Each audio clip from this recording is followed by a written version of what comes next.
Yo, what's going on, guys? We're going to add to our reporting real quickly. Mark Stein of the Stein Line is reporting that the expectation is Mitch Johnson to be the coach. We just made a video saying everyone that I thought could be in the running in terms of who's available, lineage, coaching trees, and Mitch Johnson, who is 38 going 39, is expected to remain the coach. Now, Mitch Johnson, if you did not know, is the son of John Johnson, who played for the Cavaliers, Trailblazers, Rockets, and the Supersonics. It was an NBA champion with the Supersonics in 1979.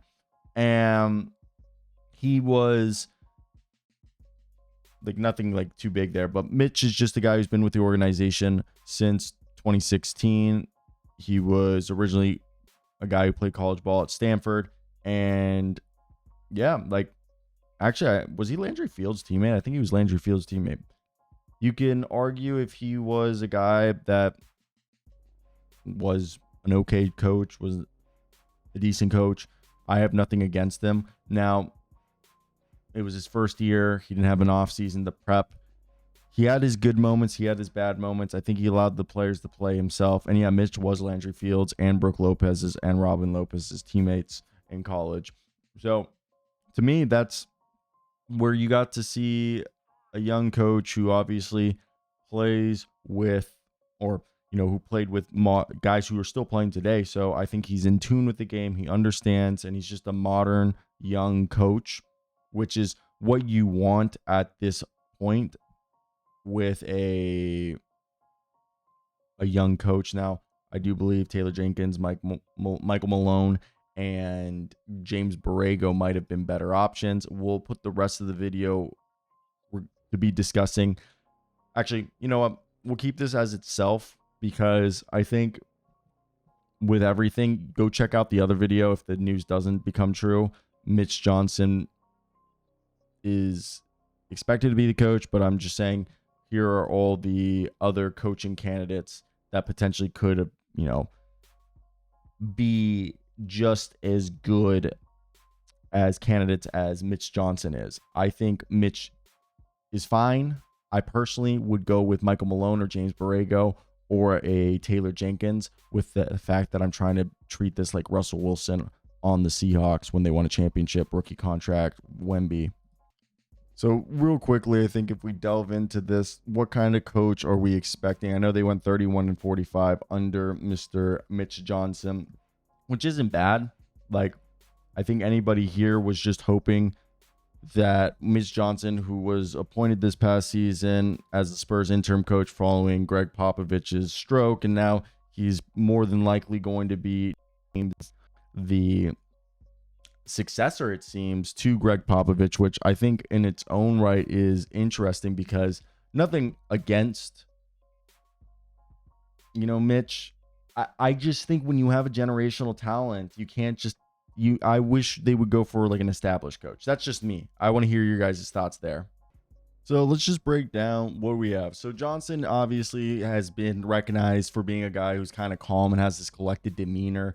He's been trying to foster this environment, I think, allowing his players to have the freedom and confidence to do what they do. And obviously the Spurs tradition of emphasizing ball movement and discipline and just playing within the defensive scheme is being integrated with some modern strategies. If you guys didn't know, Mitch Johnson's background was player development. He had worked in the G League and he's worked closely with players like Victor Wembanyama. I think he's shown a willingness to be adaptable and have the flexibility in rotations, giving plenty of players opportunities to play based on the game matchup, dynamics, and just performance. And he's clearly been someone that has earned the respect of his peers and the players for his leadership during these challenging times without Gregg Popovich.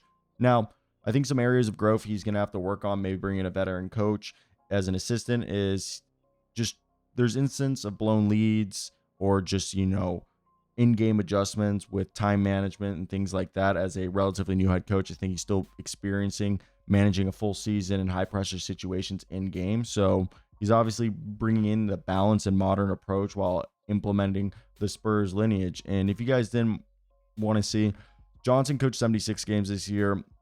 Popovich coached 6. This team under Gregg Popovich was only scoring 105 points per game. I know it's a 6-game sample size. With Johnson, they were scoring 114.6 points per game. And it is confirmed that like Johnson is actually the head coach of this team, as the Spurs maintain the continuity plan laid out by, okay, so Brian Wright, and he is officially the head coach. So they've officially named him the head coach. So if you guys want a stats by stats comparison, this team didn't rebound the ball as well under Johnson. They did it better with Popovich, but they shot better. They put up more threes, 35 to 40. They hit them at a higher clip, 11 to 14 made threes a game, 45 to 47% field goal percentage. The team's offense was better. So if you saw, the Spurs saw improvements in offensive metrics like points per game, field goal percentage, 3-point shooting. There was a little bit of a decline on the defensive side, but I think Johnson was able to navigate through significant challenges, including injuries to key players like Victor Wembanyama, De'Aaron Fox. Despite these challenges, they were able to have that big win March 12th against the Dallas Mavericks. I think having him brought in here, being the successor for Gregg Popovich, it makes sense. Brian Wright is the successor for R.C. Buford, and Gregg is succeeded by Mitch Johnson. Again, I still do think that, like, as we go ahead and talk about this, that there is a possible. I always thought you should have maybe gone somebody else, but I guess they want young guys. Yeah. So there you go. You got Mitch. Were you guys as surprised as I was? I think they are going to bring in like James Borrego.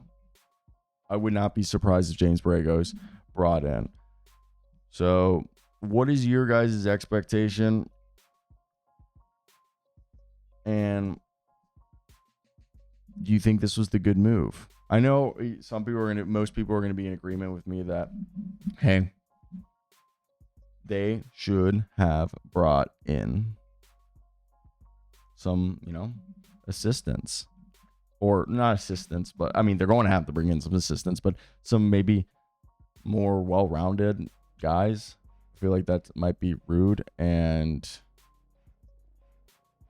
yeah, I think it's definitely a weird one, because I know that they probably had a continuity plan, but in my head, I just think you should have looked for a championship coach.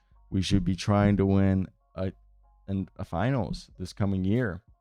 And I feel like if you're not trying to do that, it's not that it's a throwaway year. It's just like, what's the point, And yeah, so that's just my 2 cents on it. That's it. Bye.